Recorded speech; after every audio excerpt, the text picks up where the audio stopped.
tonight was my very first fantasy disc golf draft, and oh my goodness, that was crazy. Tried to get my stream set up to stream it live, and was not working correctly, and so I just kind of dished that, and by the time I got my draft set up and everything like that, it was already my pick, and so here is the draft order. The draft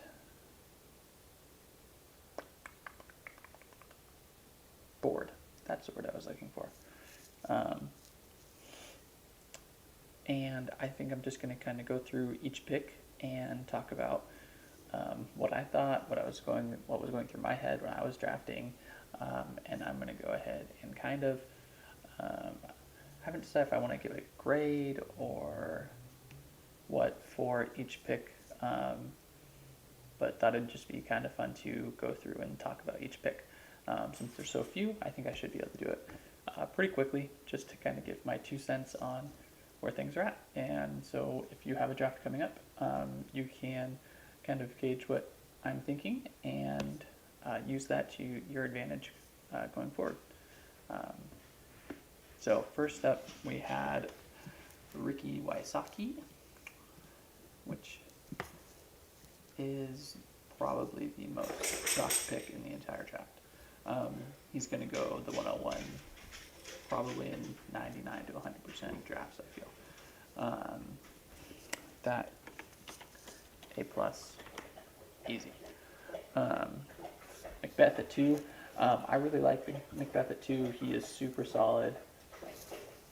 Sorry about my dog drinking water.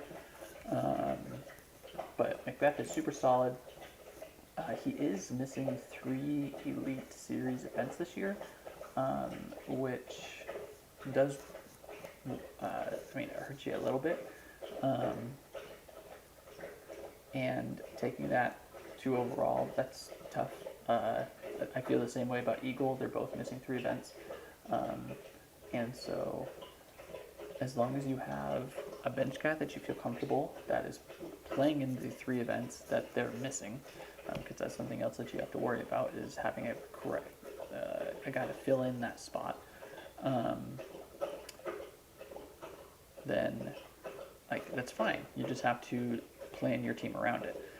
So Macbeth at the, even though this is where I would take Macbeth, I think it's a A- pick, just because of those 3 missed tournaments. It's tough. I was debating putting Heimberg as my 102 because he plays in every single tournament, and having that steady guy in there makes a lot of sense. But I just feel like at this point in their careers, Macbeth is going to win more tournaments. And even though a placing between a 1 and a 5 isn't that big of a deal when everything boils down to placement, now that I'm talking into it, I think I would draft Heimberg above him, but because it's not that big of a deal. But regardless, it's hard to pass up the GOAT at number 2. Eagle at 3. This is one that I've already gotten crap for, and this is going to be the one. If Eagle comes out and, wins 4 tournaments, the truth is he can. He absolutely can. But he is still recovering from his injury last year. He is missing 2 out of the first 3 tournaments, so you're sitting your first round pick right off the bat, which always feels bad. And so, this is again, I'm gonna give this a B+, honestly. I think Heimberg and Dickerson are going to have much more consistent seasons. Eagle also struggles. Okay, struggle is a hard word. He does not live up to the other players in the elite category on mixed and wooded courses. He absolutely has a dip in his ability to finish top 5 when it comes to those. And so for me, I just feel like the lack of consistency on courses, as well as the missing time, I think that's a tough pick. Heimberg here is A+. Second best top 5 percentage last year. Second best average finish on Disc Golf Pro Tour events, even above Macbeth. Those two reasons alone make this a great pick. He's going to be steady and in your lineup every single tournament. So, super easy pick. Dickerson, I feel very similarly. I do believe he is missing a couple of events. I think he's playing in 13. This is an A all the way. He's going to be steady. He averaged eighth overall in every tournament that he played. He averaged 8 overall in the Disc Golf Pro Tour events that he played. So very consistent. Him switching over to Discraft is going to be interesting to see if he can get dialed in. But playing on the open courses early in the year, hopefully he'll be able to learn his discs before he gets into the woods where he really excels normally. So I think he's going to be just fine, though. I don't see any issue with Dickerson this year. Kyle Klein, I actually have him above Eagle in my top 10, and the big reason. All right, we back.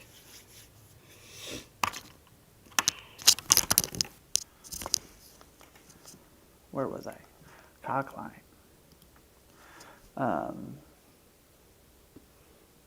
Yeah, I think he's a great pick. He's a great young guy. Very talented.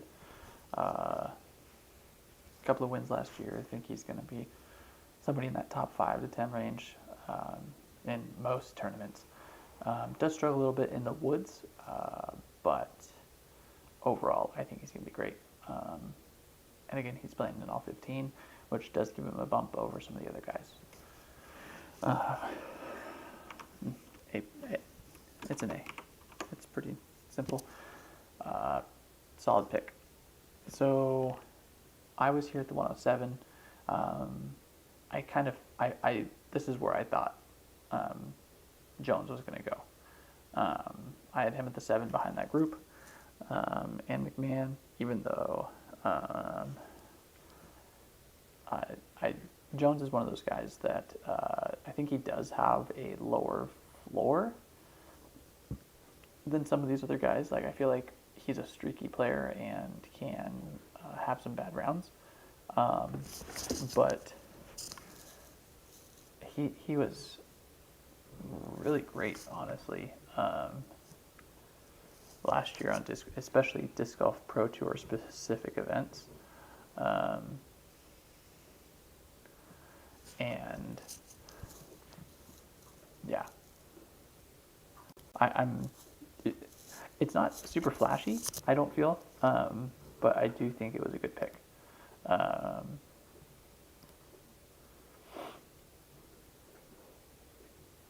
Hammis and Marweed.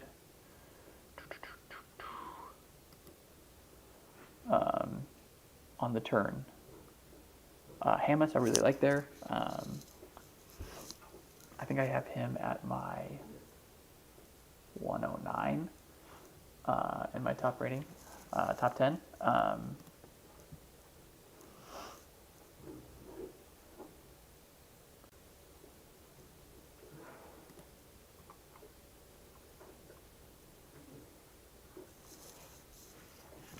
I forgot to, I'm going to give myself an A.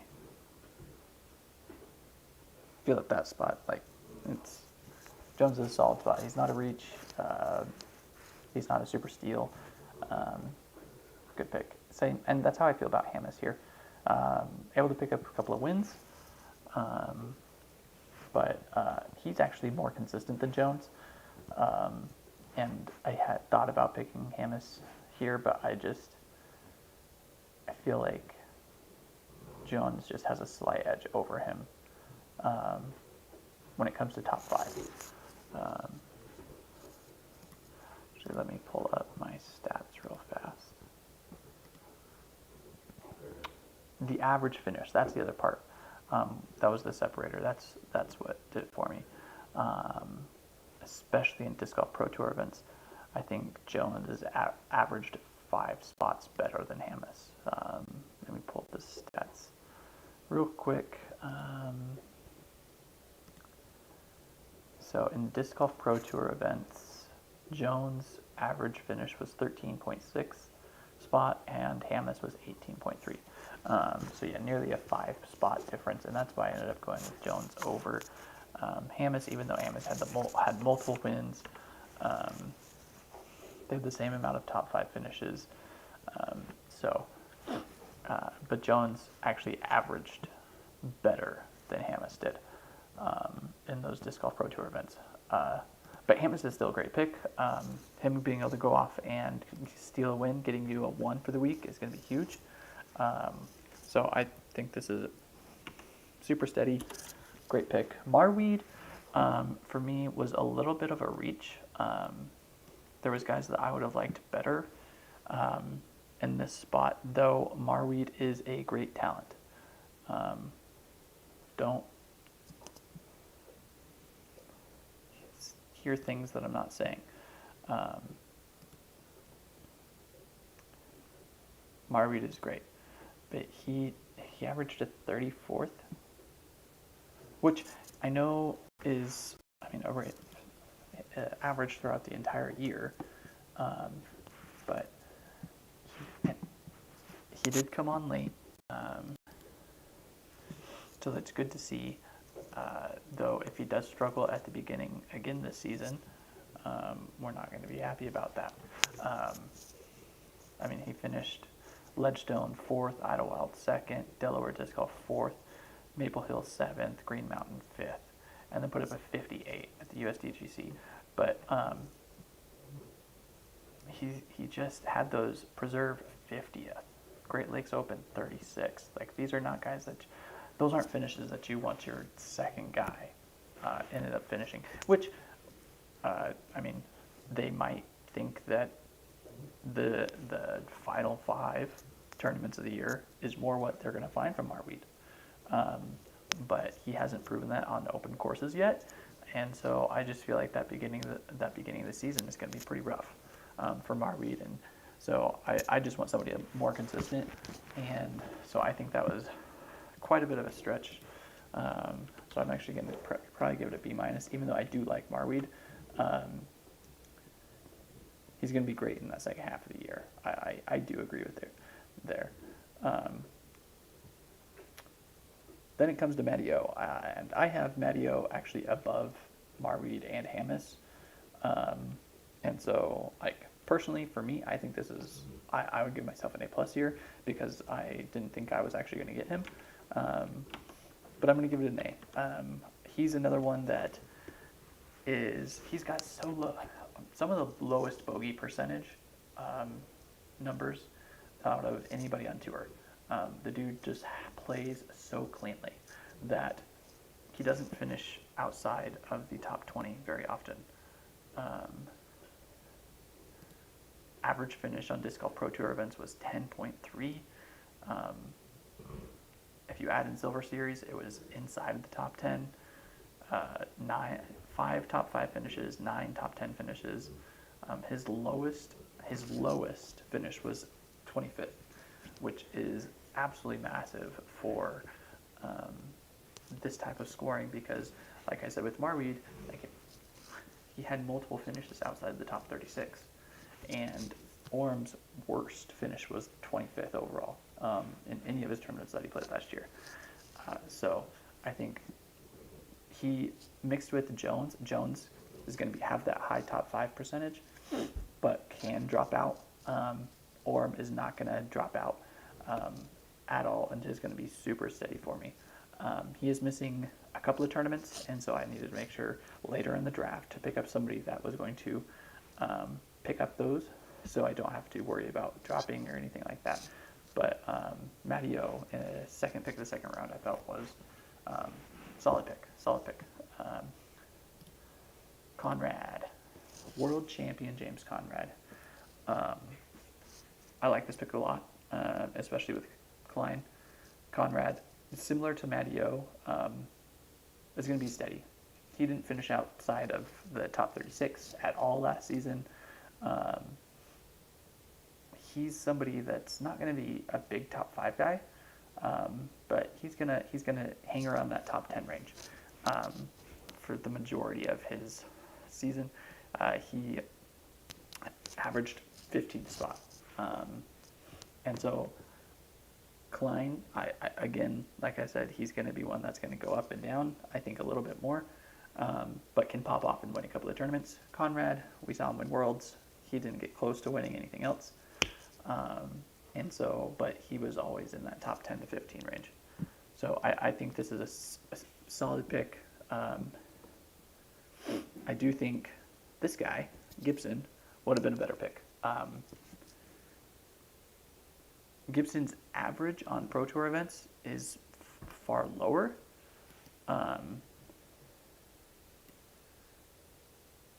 But when you look at Gibson,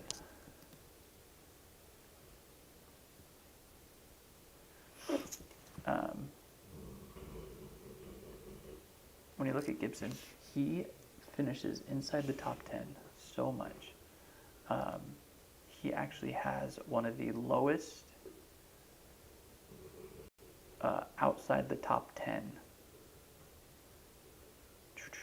percentages. So basically, the amount of tournaments he finishes outside the top 10.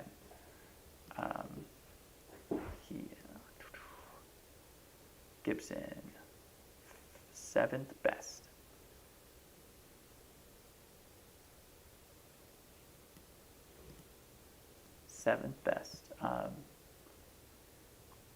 So the dude just, and it's partially because he's selective on the tournaments that he plays. He doesn't play everything, and so he knows his strengths, and he plays to them, and so he's not going to finish outside that top 10 for a whole bunch of tournaments. And so I think Gibson's great here. He also has that big arm, which fares well for Disc Golf Pro Tour events. So it is going to be interesting to watch him, but I think this is a great pick. Simon Lizotte. If Lizotte was playing a full season, he probably would have been in line for me to pick over Orm. But he's not. I think you're getting great value here. You are missing a few tournaments, which is rough. But you've got Calvin, who's playing all of them. So I think taking that upside with Simon Lizotte is great here. I think he's absolutely primed to pop off in a couple of tournaments this year. So he only played 7 tournaments last year, but he averaged a 16th spot finish, which is fantastic. And we all know what Simon can do. And if he can continue to get back to his normal self, this is going to be a great pick. Great pick here. I'm going to go A, mostly because Lizotte's still missing time. Actually, let me double check to see exactly.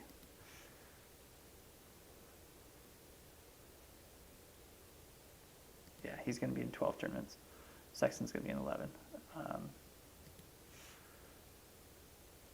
Okay, which we'll talk about in just a second. Freeman. Freeman's a great pick here. He's not going to see a lot of top 5s, though. At least he didn't last year. I would not have picked him here. I don't think the upside is there with Freeman, like I said with the top 5s. But averaged 20th place in events last year. So, like, you can't really be upset with that. He's going off the board here at 8, 9, 10, 11, 12, 13, 14th. 14th player off the board. And one second.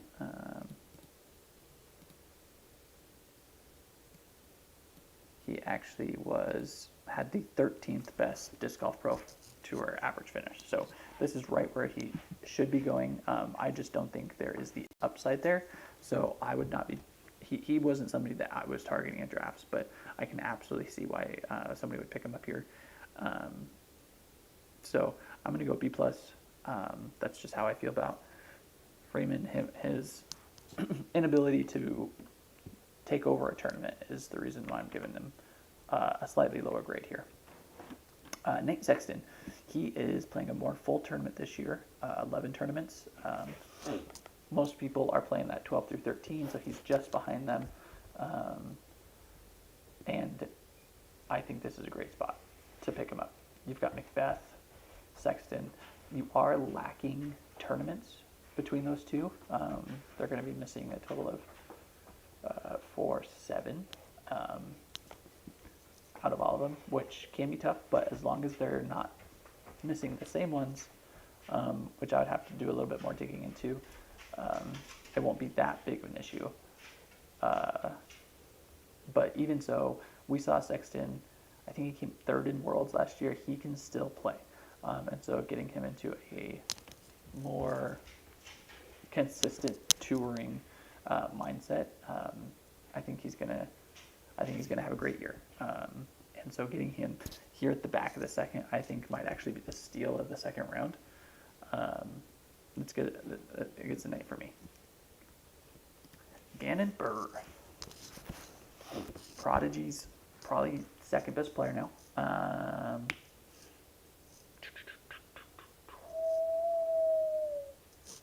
I like it a lot, especially with Wysocki. You're going upside here. He played in 12 tournaments last year, finished with an average top 25, a couple of top 5 finishes. Young guy.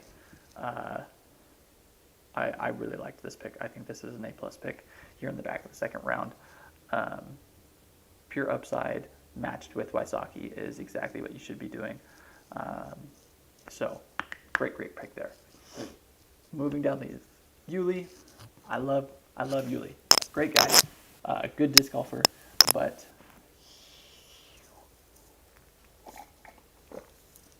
I'm gonna say no. At least not here. He should not be one of the top 20 guys going off the board. He averaged outside of a top 30 finish last year.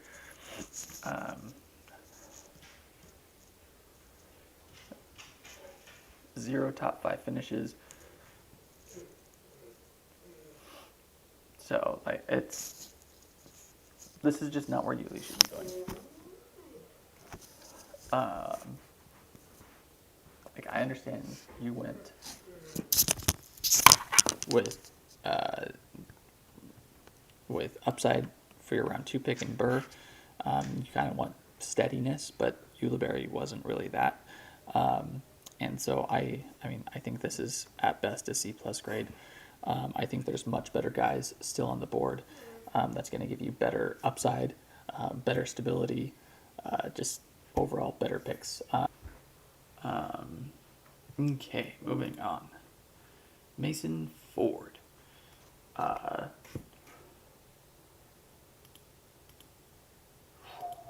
Mason Ford is an interesting one. He has a high average finish for Disc Golf Pro Tour events. Top 26, that's like right around where his average is, 26th, which isn't bad. But this is definitely a bit higher.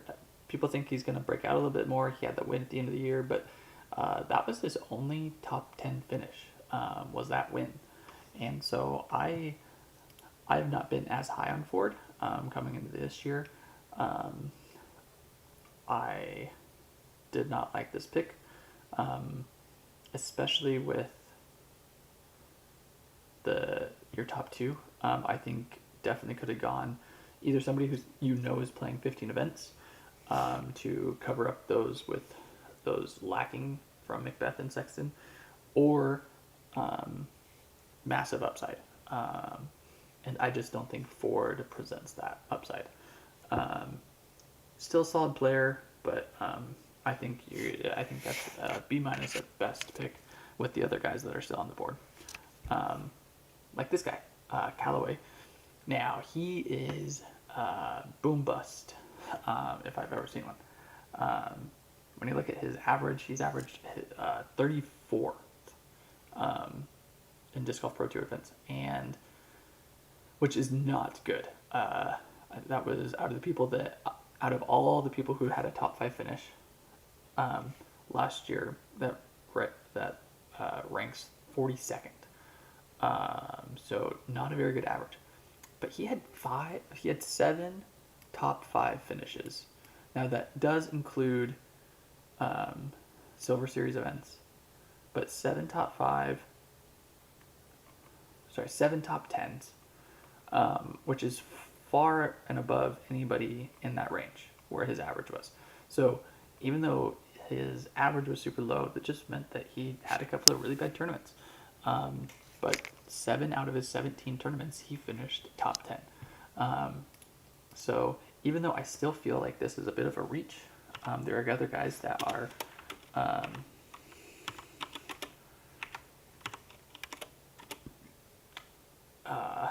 a bit better and are going to score you more consistently. I don't hate Callaway, and I do think there's upside there.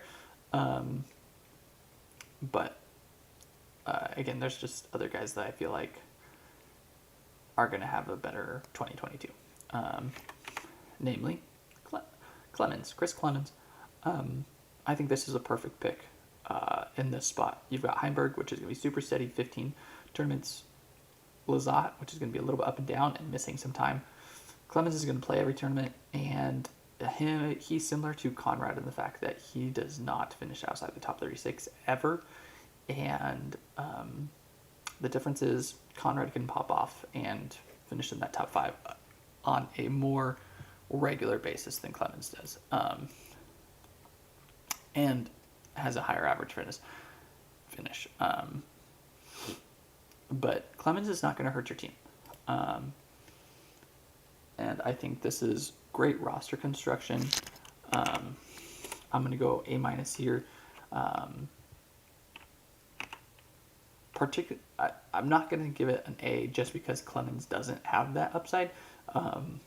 You're not going to get a lot of single-digit finishes from him. But overall, great pick, especially in this spot.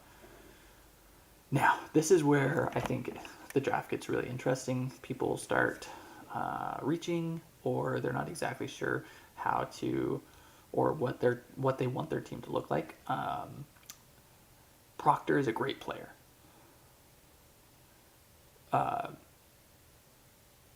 And he's one of those guys that everybody's like, oh, if he plays the entire year, it's going to be very interesting to see what he can do. Great talent, but as of right now, we don't know what his schedule is going to be like, at least at last time I checked. We did not have a schedule for him, which is scary. And with you already having Dickerson and Gibson, both are going to miss events this year. Taking another guy that you don't know what the schedule outlook is going to be is scary. Even though he's a great player, I just worry how much you're actually going to be able to play him this year. I think Proctor played in 8 events last year, including Silver Series, and other events. So probably closer to 4 Disc Golf Pro Tour events. And when there's 14 of them, that's not going to get it done for fantasy. You need to be able to play these guys, and to use a 3rd round pick on a guy that might not play a full tour or even half of a tour is tough. I'm going to give this a C+ at best. All right, moving on. Very similar situation with Withers.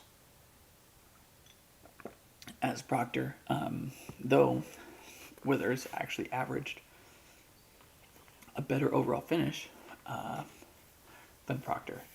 So this one, very similar.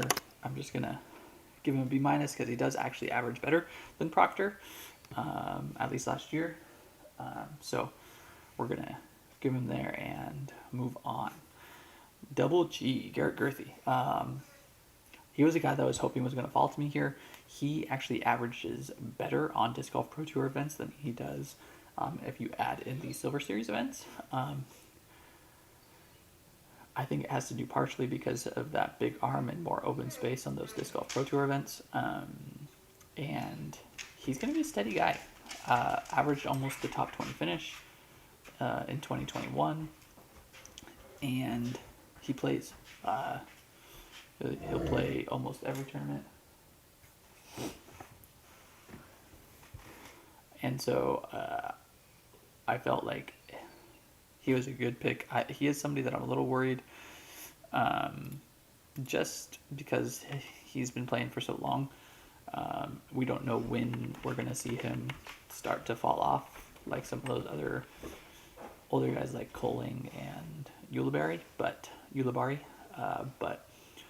for now, I think he's a good pick. I'm nothing super special, but I do think for the guys that just went, I think I would have taken Gerthy over Withers, Proctors, Clemens, Callaway, Ford, Ulibarri. So for me, he is the best pick here in the third round. And move on to Gilbert. Thomas Gilbert. He's somebody that does perform well on Disc Golf Pro Tour events. He's got that big arm. But he averages last year he averaged 30th. Didn't have any top 5 finishes last year. And it's tough because when you have guys around these picks that are very similar game, so I would pick Gerthy, Gilbert, and Adderhold all in the same type of player. They're going to have those. They're the big arm guys. Gilbert performs worse than Gerthy and Ezra. So personally, I'm very happy that the turn went Gilbert because I was able to grab Adderhold on the way back. But I don't feel like Gilbert quite has his game dialed in quite as much, and it shows in his finishes. So, not that I think this is necessarily a bad pick here at the 24th guy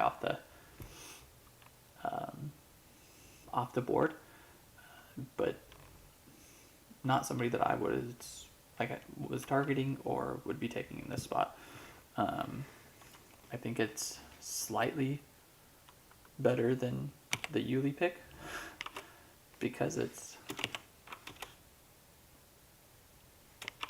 at the end of the third instead of the beginning of the third, but still not what I would have done here. And Emerson Keith, I think, was even a worse pick. His schedule came out, and he's only scheduled to play in 7 Disc Golf Pro Tour events, so half of them. And so this is somebody that is going to be sitting on your bench for half of the year, or you're going to have to drop him to pick somebody else up. So he's, and on top of it, he did not have a great year last year. Where is his, average outside of the top 36 on Disc Golf Pro Tour events. His only win was the Utah Open, where was a pretty weak field. Wasn't super weak, but wasn't amazing. And then he didn't necessarily follow it up with a good showing at Worlds on the same courses. So I think there's the whole 4th and 5th round. I mean, probably actually the rest of the draft I might have taken over him. But that's just my feeling on Emerson Keith this year. I don't think he's going to be an asset to your team, unfortunately. So Ezra Adderhold, grabbing here in the 4th round. A lot of these guys are questionable. They're not the studs, but I think getting Ezra, here at the 20, 24, 25, 26th guy off the board is a steal. He had the 22nd best Disc Golf Pro Tour average. He performs better on Disc Golf Pro Tour events than Silver Series events. He had 1 top 5 finish and 5 top 10s. He's one of those guys that he's got the big arm, but does have struggle with bogeying, and his game is kind of limited to those more open and mixed courses.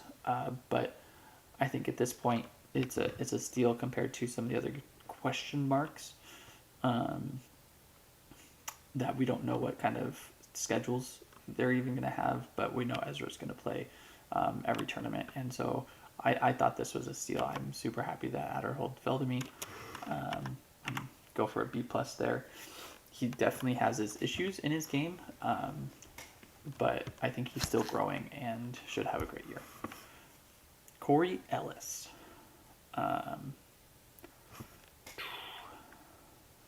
What to say about Corey Ellis?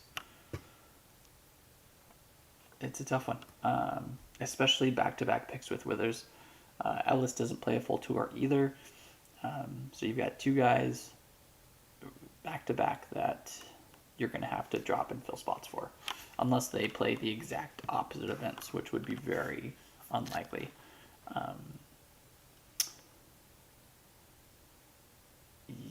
It's a tough one. I think this is a below-average pick at this point in the draft. There's higher upside, and especially with your roster construction, you need people who are going to play more tournaments. And unless you have insider knowledge that Withers and Ellis are going to play full tournaments, I've got to say it how it is, and just I don't think it's necessarily a great grab for you right there, especially with Rathbun right behind him. I understand Rathbun is, I believe, Rathbun's the one that had surgery.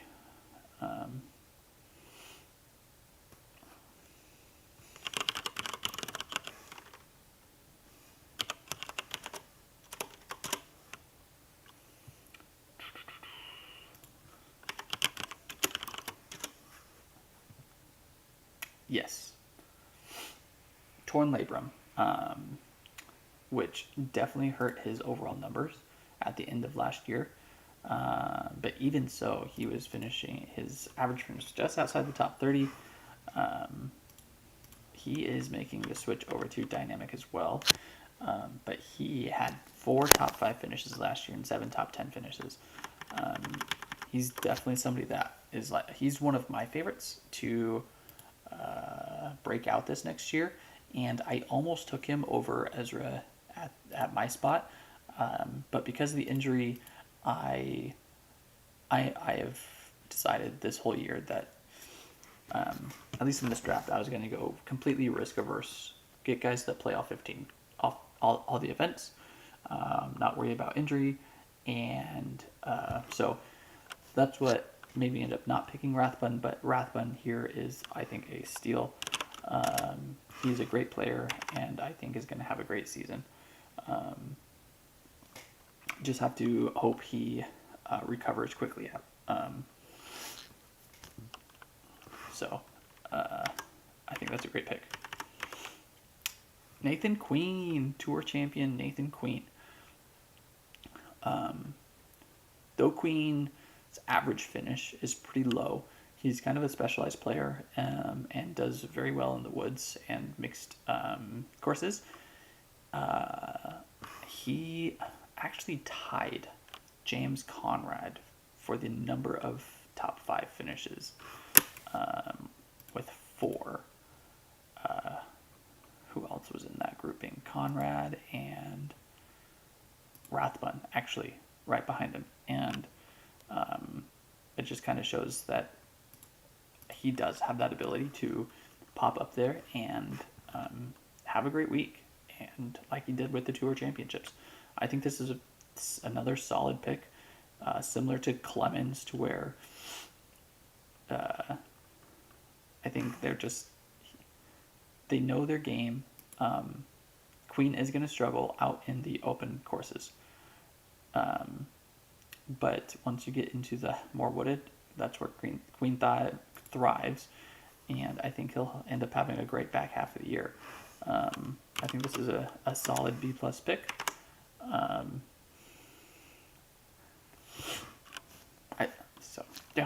B+ pick. Fry.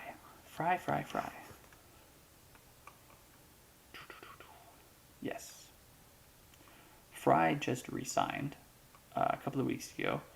He played basically a full season last year with 22 events, and had an average finish of 31st, and that actually dropped 6 spots on Disc Golf Pro Tour events. That's rough. I think there's lots of talent out there that you could have grabbed here, with more upside than Fry. He's also somebody that's not necessarily new on tour, and so you're not like expecting a super breakout. So I just feel like there was better opportunity with some of the guys left here on the list.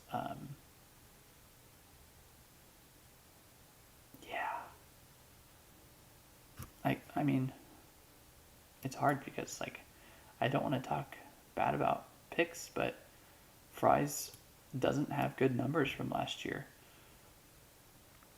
86% of his tournaments he finished outside the top 10. He did have one top 5 finish, but I think this is a C at best. I'm going to go C- actually.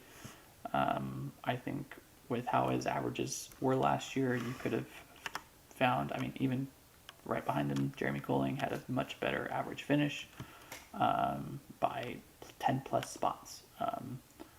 And Colling, again, only one top 5 finish, but when placement is the scoring, those averages absolutely come into play. Colling is going to get a solid B for me.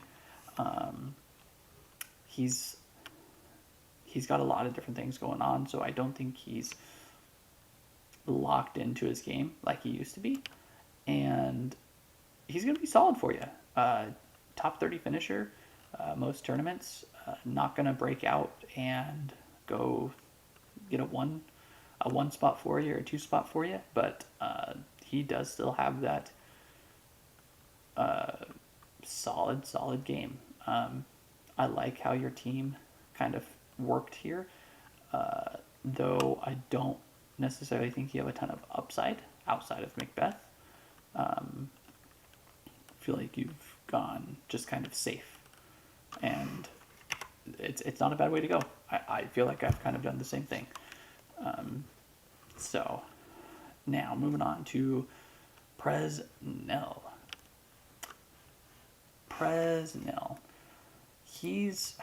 I feel like he's somebody that people are much higher on than I am, and yeah, I was not a huge fan of this pick either. These back-to-back wins, Barsby, yeah. So Presnel had the 32nd best Disc Golf Pro Tour average, and Barsby was 45th. And here at the 8, 16, 32nd. So Presnel, you have exactly at where he's at. And I just don't even though he's at where he's at average-wise, I don't think he has the breakout potential or the ability to steal a whole bunch of those top 5 and top 10 finishes, get up in that single-digit range. So it's tough. I guess I can give a C+ because this is where his averages are, based on the field, but I'm not a fan of the Presnel pick there. And Barsby, I did not like.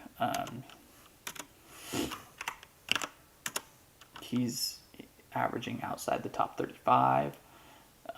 His averages dropped all the way, like I said, down to the 45th. So, especially with Ulibarri, I think you need to.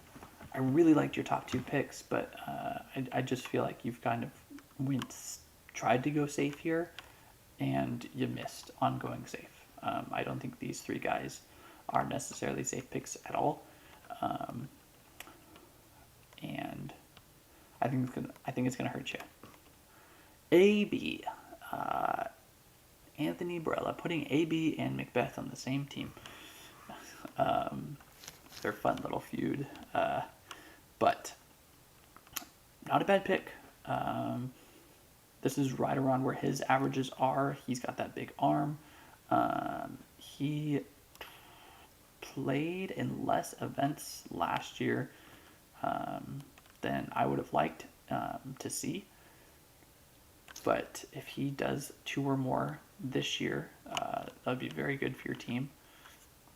He is somebody that people feel can pop off. He had 2 top 5 finishes last year. He's a fun player to watch. He's somebody that I would not mind having on my fantasy team, purely for the reason of I want to cheer for him. And here in the 5th round, I think is a great pick. Upside is there. I think for the guys on the board that's left, he's you don't reach for him, but he still has that upside to outperform where you got him. So, great pick. Stokely. Well, he hasn't played since 2016, and I started playing disc golf 18 months ago, so I have no clue what his game's like. I've watched a little bit of his YouTube. It is going to be interesting to see how many events he actually makes it into. And that's all I really have to say here. This is a tough one for me to grade, but don't see many of those older guys performing super great on tour anymore. And so I'm going to just throw this a C grade there in the middle, mostly because I don't know how to grade him. Though I don't think it's going to be great. Fish. Fish is one of those guys that is a Woods player. I believe he's adding a couple of tournaments to the beginning of the stretch. Texas State's is one of them, and then I think Waco. He's kind of cherry picking the events that he wants to play in, which I think is great for his game, because he's not somebody that's just going to bomb in the open field. So I think, again, you've kind of built your team this way with guys who know their game, play safe. My worry is the amount of tournaments that he's going to play in this year, though I do know he's adding more than he played in last year. I think this is a solid pick. I'm going to go C+. Again, I'd like to see you go upside here, especially with Queen and Clemens as your last 2 picks, being a little bit safer. And I just don't feel Fish is that upside. I definitely, yeah, yep. Bradley Williams.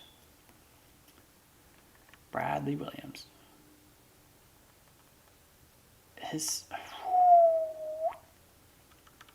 stats are right in this range. Like, this is where he should be going. It's hard to be critical. He did have 5 top 10 finishes last year, which is great to see with these numbers, with his averages.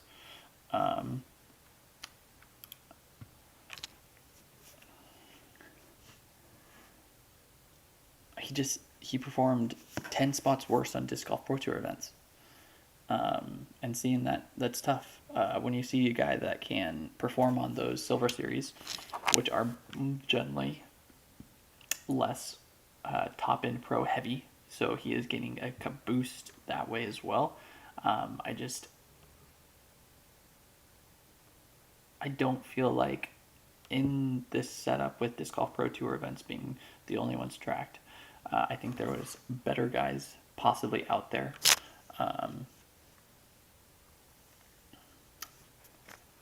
At this point, still with a lot of great guys gone, there's still guys out there. I think there's guys on the waiver wire that are better than some of the guys that were drafted in this 5th and 6th round. And Williams is one of those guys that I think he's somebody that people recognize and is a solid player, but is not going to see many lead cards this year. With that, C+ grade. Moving on, Team 6. So after the last 2 picks, grabbing LeCastro here might actually be one of the steals of the entire draft. Nico, I'm actually upset he didn't fall to me, because this was one of my the biggest snipes of the draft. I was watching him drop and drop. LeCastro's a great player. He's got the 16th best Disc Golf Pro Tour average. And he's going here at the 24th, 30th pick. Yeah. People don't like him because of the antics, but he's still a great disc golfer, and he's going to play. He's either probably. My assumption is he's going to go to Gateway or play an open bag, and I think both of those are going to be great options for him. So, getting him here at the 5th round is, I think, one of the best picks in the entire draft. Actually, I'm going to go ahead and give this an A+. I think at this point, there wasn't the best. I don't think there was a better guy to take, especially for your roster with the uncertainty in the 3rd and 4th round. All right, Albert Tam. This is my Euro pick of the year. He is actually playing a full U.S. tour, and I don't know how many people actually follow the schedules coming out like I have. And even though he may not be the most talented Euro golfer, he is going to play the most out of all of them over here. He's still basically a top 50. I think he's ranked 57th right now in the world. I want to take him for his upside. He did not have a bad year last year.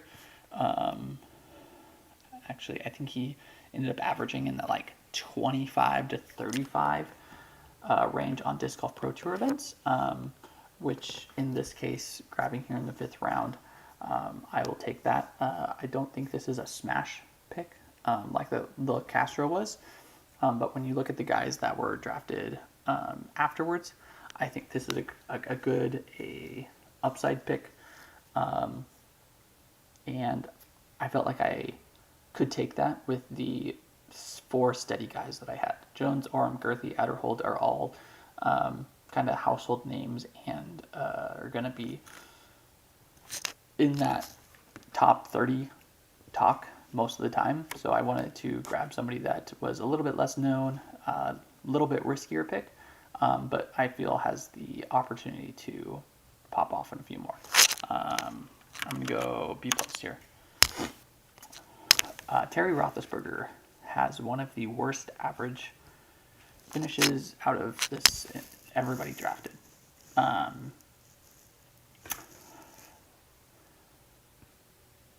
He did have a top 5 finish last year, 2 of them actually, but I believe they were both Silver Series events. Yeah, he averaged outside of the top 50 on 19 total events, which means it wasn't just some fluke. This is his game, and I don't. With Emerson Keith playing half of the schedule and Roethlisberger finishing worse than almost everybody on this who was drafted today, I've got to give this another rough grade. I think there's better players out there, namely Matt Bell. I think Bell was a great pick. He is leaving DGAA and going open bag, I believe.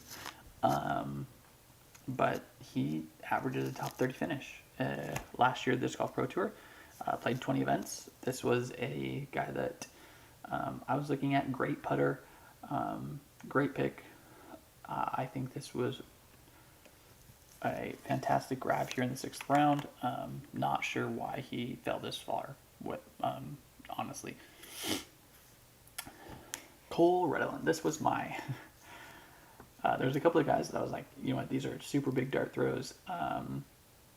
But Cole is my guy. He has a lower average, averaging outside the top 40. Though he does do better on Disc Golf Pro Tour events than the Silver Series events, which I have kind of rounded my team around. He is a Oregon native like myself, but and somebody that I want to root for, and that's mainly the reason why I drafted him. He is also playing, I believe, in 13 events. Which is great for his fantasy value, being able to fill in spots where other guys might be taking weeks off. He's somebody that I think that has the opportunity to burst onto the scene this year. And so I don't think this is a fantastic pick. There's definitely other guys that I could have taken here that might have set me up a little bit better.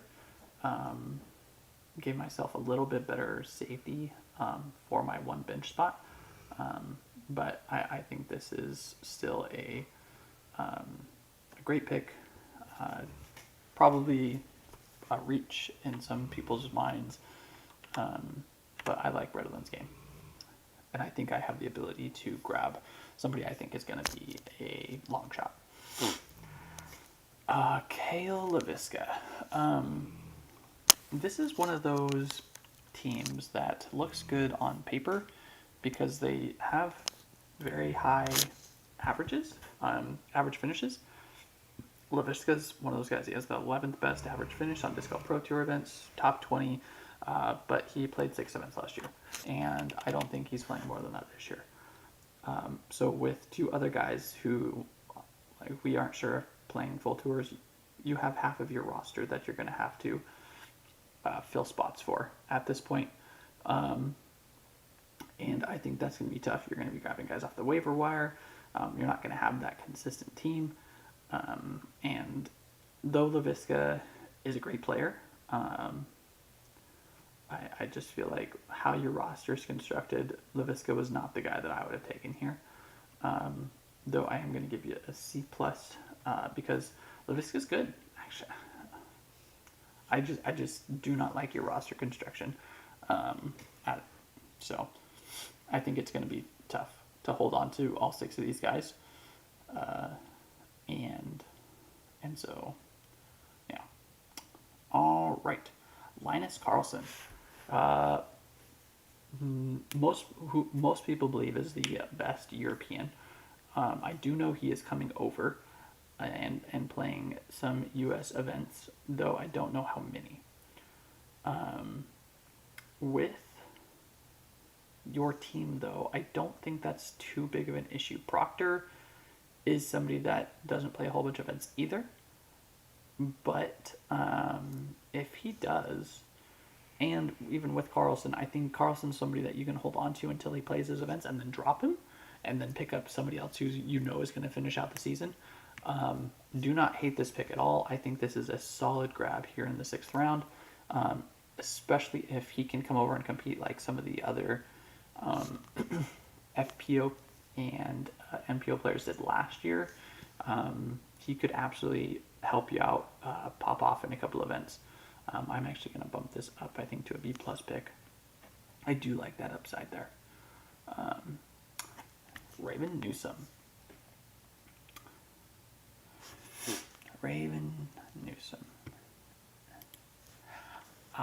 Yes. So Raven Newsom, this is right around where his averages are. Probably a little bit later, actually, so you could be considered a steal here just based on his average finishes.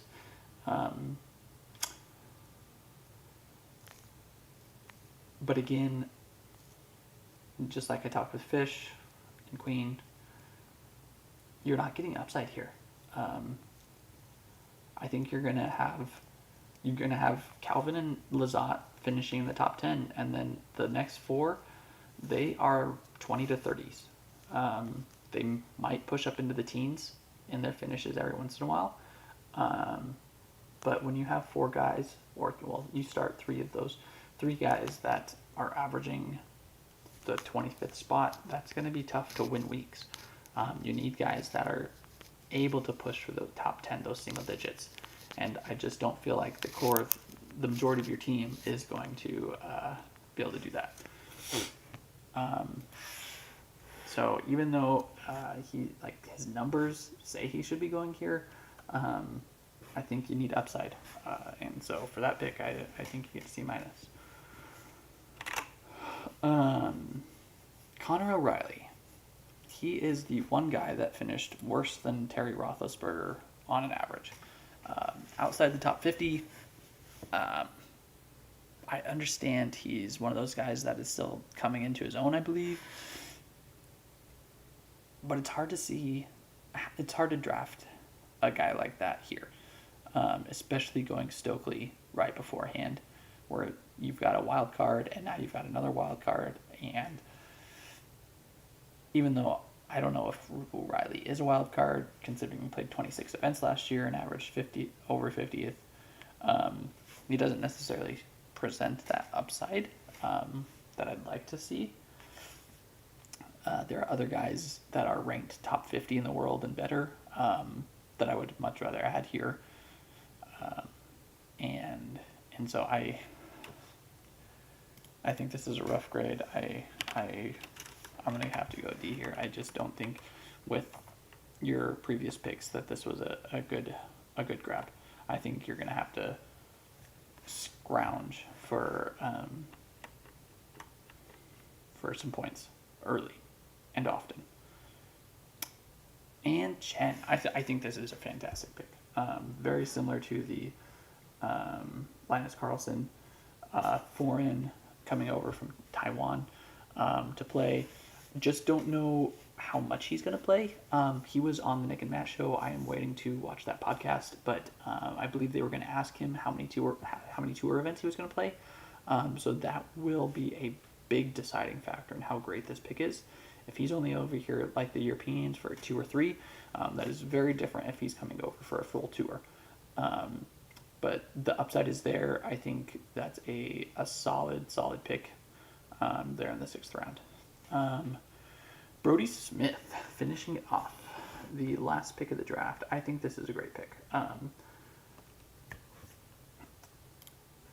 going to bump that up to a B+. I think Brody's an interesting guy. He actually finished with the 31st best average finish in Disc Golf Pro Tour events. So with the numbers here, you are absolutely getting a steal in that regard. His game fits the bigger courses that we see on the Disc Golf Pro Tour event. And last year, his averages his season was cut short. He had Lyme disease early, ended up catching COVID. And so he wasn't able to actually complete his first year. And so I think there's still room to grow. He actually has some better numbers than guys drafted two rounds ahead of him. He's sitting right ahead of Presnel, Brella, Fish, Marweed, Newsom. All of those guys have worse average finishes than Brody Smith does. So I think this is a great upside pick, which you absolutely needed with your other picks. This kind of actually, I think, saved your draft. He's also going to play in all 15 events, which is going to be huge. So I think this is a great solid pick, especially for the 6th round. And there you have it.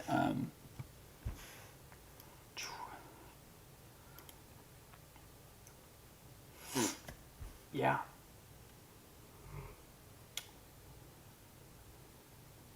I think I'd have to say, I don't know which team I like the best. I know what team I like the worst.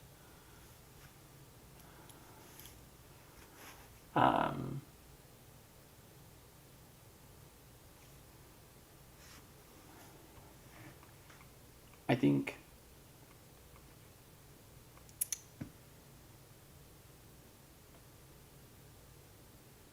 I've got the best core, 4 guys. Like when you're looking at who's in this top 4, who you're looking to play every single week, I think I've got the best group of top 4 guys. I do think he's got the safest group. Like they're not going to finish outside the top 50 very often. I don't know how many tournaments this team's actually going to play. Same with this one. Actually, tournaments more so, Keith. I think these guys have he's got the second worst average. This is an interesting team. If Ulibarri can be consistent in the top 30s in the Presnel, I think this will be better than I'm actually giving it credit for. I just don't like these picks where they were at. I think they all could have gone one round later. This is a very solid team, especially if these two can contribute. I think Team 2 is a real competitor. This is a pretty okay grouping. I'm not sure about Fry, and I just really don't like these 2 picks here.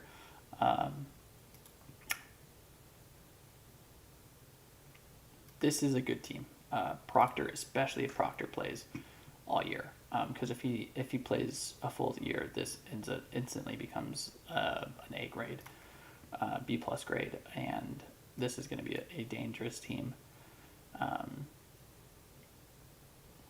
So you have a little bit of worries with Proctor, Rathbun, Carlson with the travel schedules and the injury, but if things pan out, this is going to be a dangerous team. Probably my favorite team. But this was a really fun draft. I'm really glad that I was able to do this. I've got another draft coming on Tuesday. Today, I don't think I'll be doing a full breakdown of that one. There are some more numbers that I was running for this that I might do a separate video on. But just wanted to come on and do a quick recap, practice talking and going over things. I am super excited. Fantasy Disc Golf is finally here. So, all right. Well, if you guys have any questions about if you have any questions about Fantasy Disc Golf, please reach out. So I'm, like I said, I'm very excited. I've been doing tons of stats for this, and I just love talking about it so much. So, yeah. If you have questions about your team or who you should draft, if you know your draft spot, yeah, ask away. All right, well, that is it. I'm going to hop off for the evening. See if I can't figure out how to do this properly. Still learning how to do this whole live streaming thing.